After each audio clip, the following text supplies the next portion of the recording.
Hello, this is Pat Vassar with Ignite Funding. I'm the Director of Underwriting here at Ignite and wanted to talk today a little bit about one of our largest borrowers, in fact, the largest borrower we have at the current moment, and that is a group headed up by a gentleman named Sanjeev Chopra.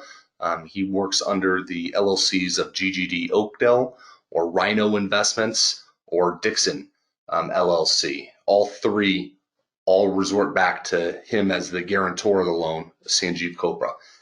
He has a very unique business model when it comes to Ignite funding and our strategies involved around the borrower. He goes out and buys distressed assets, specifically retail shopping centers all across the nation, but we finance his West Coast operations, excluding California.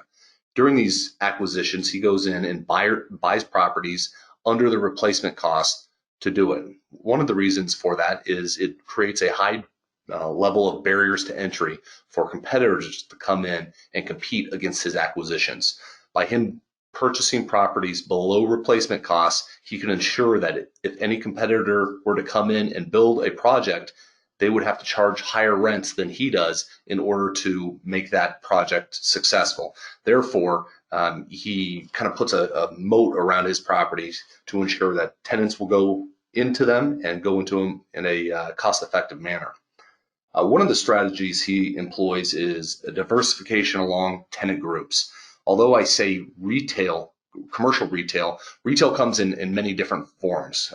You may think of retail simply as shopping malls, whether that's a clothing store or those ancillary tenants that supply to those retailers. But when we talk retail, we talk the whole chain of retail, whether that's a grocery store, a barber shop, a restaurant, things of this nature. All of that falls under the same umbrella, which is retail sector of the commercial properties.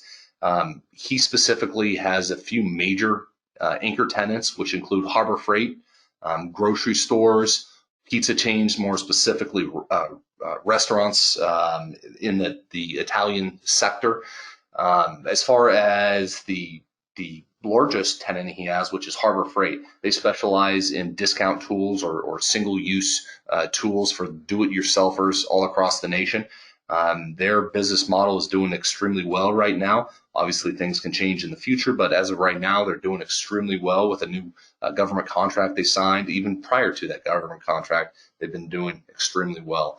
The second largest tenant that GGD has is a conglomerate of grocery stores, whether that is Albertsons, Smart and Final, Carnitas, which is a Hispanic grocer, as well as some other Asian grocers as well. So that whole grocery segment is doing extremely well, as I'm sure everyone understands in this challenging time. His third largest tenant is the restaurant sector, and more specifically Italian food, and if you drill down even further, pizza, whether that is Little Caesars, Papa John's, Pizza Hut, or just local mom and pop shops. All of these pizza chain restaurants have been doing pretty well as more people are looking to stay at home to eat as opposed to going out.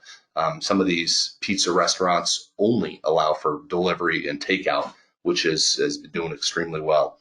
The reason we continue to lend to this particular borrower is the asset diversification that he offers from our other borrowers, and also the asset diversification he has within his own portfolio.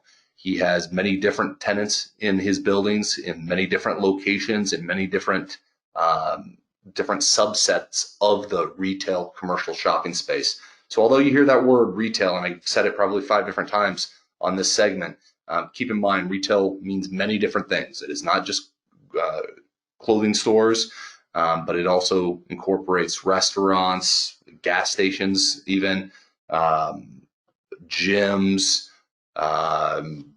do-it-yourself home improvement stores. So it runs a wide array of different tenants. So don't be afraid of the term retail when it comes to that retail commercial sector. The video footage you just watched was from April of 2019, a month before we originated the first loan.